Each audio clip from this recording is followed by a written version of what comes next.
Hello readers and writers, welcome back to the channel. The topic of today's video is how I came up with my fantasy and sci-fi book series, The Gidorian Saga. So one day I was just sitting around and I thought to myself, I should really write a superhero sci-fi epic called The Gidorian Saga. Of course, that's not actually how it went. Well, kind of. Stephen King likes to say that he doesn't know where his ideas come from. And if he did know, he wouldn't tell you. But I'm not Stephen King. So let's go ahead and break this whole thing down. As many of you know by now, I am a massive superhero fan, and I always have been my entire life. It's pretty obvious from all my Inspiration Sundays that I post on my Instagram stories. But all I really knew was Marvel and DC, and I thought that if you were trying to tell a superhero story outside of Marvel and DC, it would never go mainstream because they dominate the market. But then I found Invincible. And when I've said in the past that Invincible changed my life, I was not exaggerating. Invincible actually changed everything for me. And it truly was a turning point in my life because it showed me that you can have a superhero story outside of Marvel and DC, and it also doesn't have to be kid-friendly. There are a lot of graphic, non-kid-friendly superhero stories, but to me, they're oftentimes too cringeworthy or edgy just for the sake of being dark. But Invincible was different. It was a mature story, but all of the graphic and violent scenes made sense. It was never just violent or grotesque for the sake of being violent. It always served the story.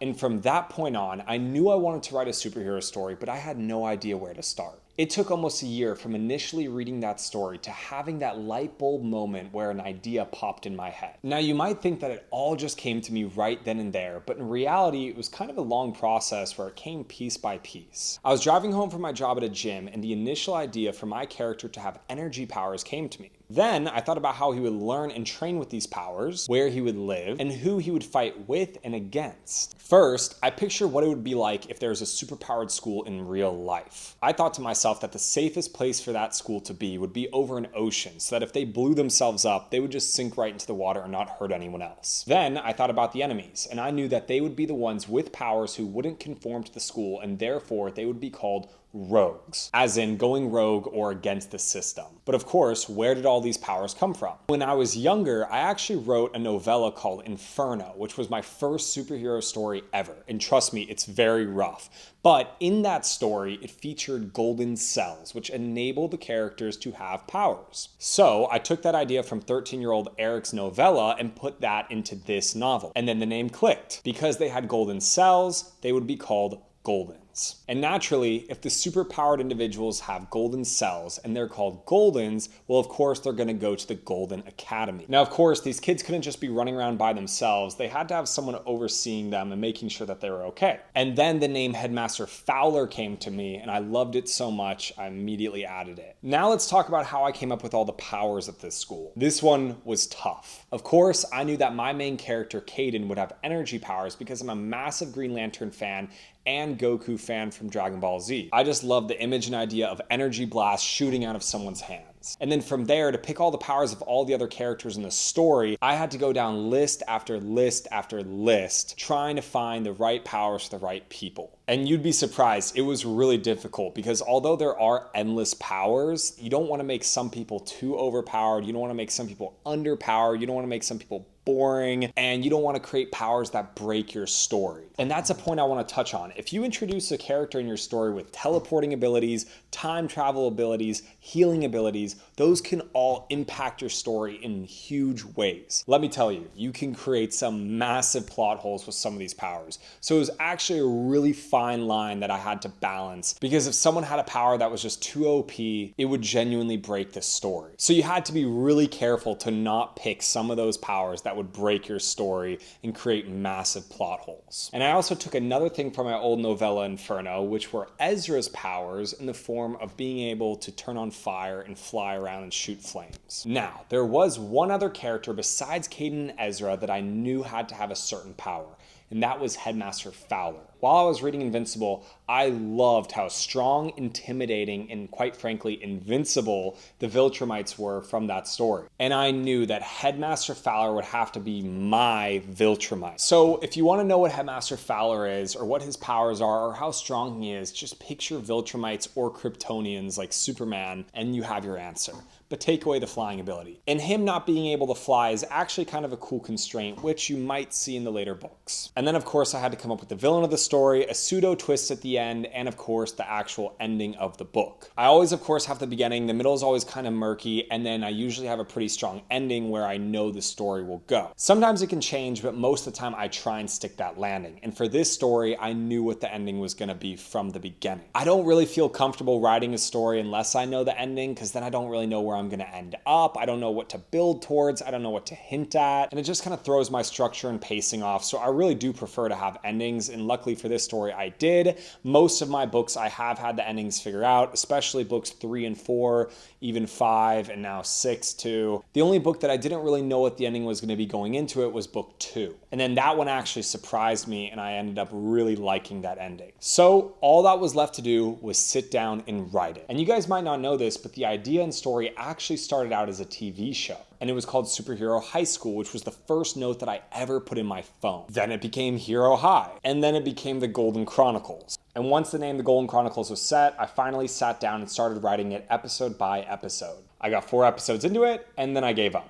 I really had no idea where the story was going, what I was doing with it, and why I was doing it in the first place. The tough part with original screenplays is that the thing that you are writing has about a 0.1% chance of ever getting bought.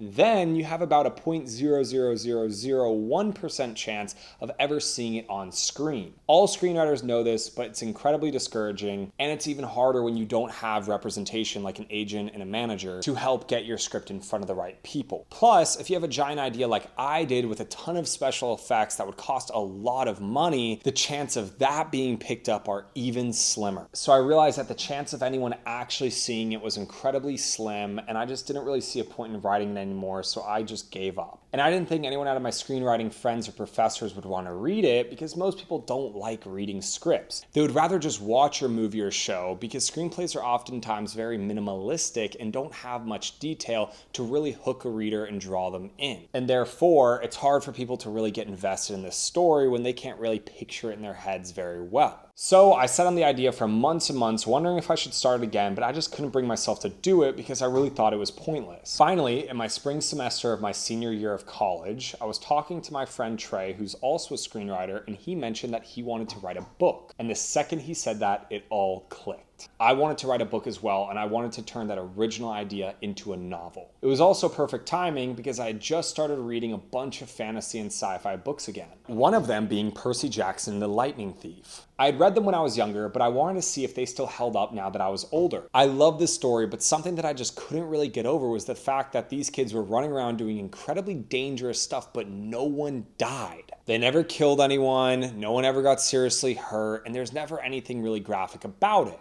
Now, of course, I know what you're thinking. It's a children's story. Of course, that stuff's not going to be in it. And I didn't expect it to be graphic or violent, and I understand that that's not the point of the story either. But at the same time, I wanted a story just like that, but a little bit more adult. A little bit more graphic, a little bit more violent. I wanted something in the middle between Percy Jackson and a giant story like A Song of Ice and Fire. Something that's a bit more violent and graphic than Percy Jackson, but not nearly as hard to read as something like a 1,000-page fantasy book. That was the moment where I found my niche. That was the moment I had found my hook and I knew what I wanted to create. I wanted to write a book for fans of Percy Jackson-like stories, but for adults. I was reinvigorated, and I immediately sat down and started turning those scripts into book form. I was flying. I got all the way up to chapter 8. Everything was going great, and then the material dried up. I had nothing left. I didn't even have an outline. I just had a faint idea for an ending and a few notes in my phone. But even though I ran out of the material I already had, I just couldn't stop. The ideas kept flowing, and I was just having so much fun writing books again. Every time I tried to sleep,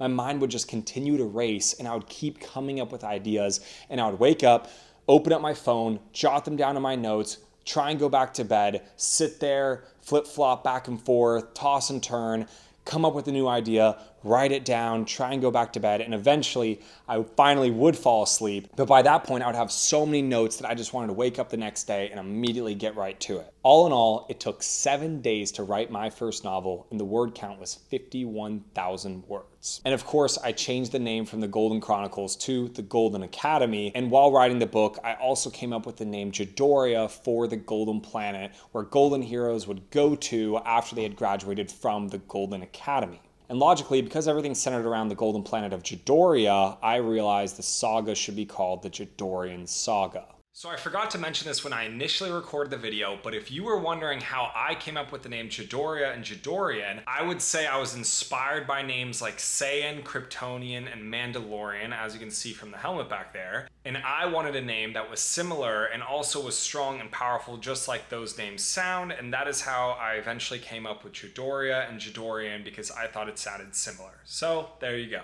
And while I was writing that book, the initial idea of a small-scale superhero story changed into a much larger one. And because Invincible showed me that just because you have a smaller scale superhero story to start, it doesn't mean that it can't become a much bigger one later.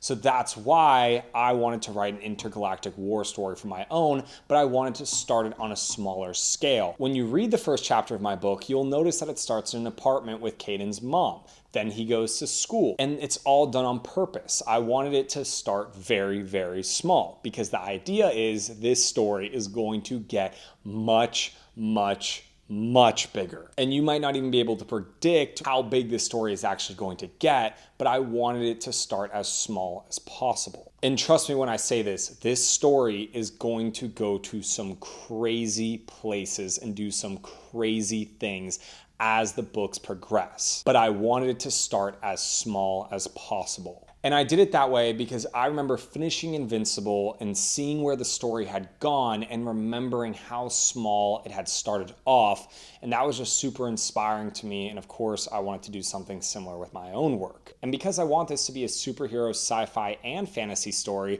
I sprinkled in elements of all of it. I don't want you to just say that this is a superhero story. I want you to also realize this is a sci-fi story with advanced technology and other planets. And then this is also a fantasy story with superpowers and magic and beings of darkness and prophecy. I want all that stuff mixed into one story, my story, the Gidorian Saga. So to wrap all of this up and answer how did I come up with my book series, the Gidorian Saga?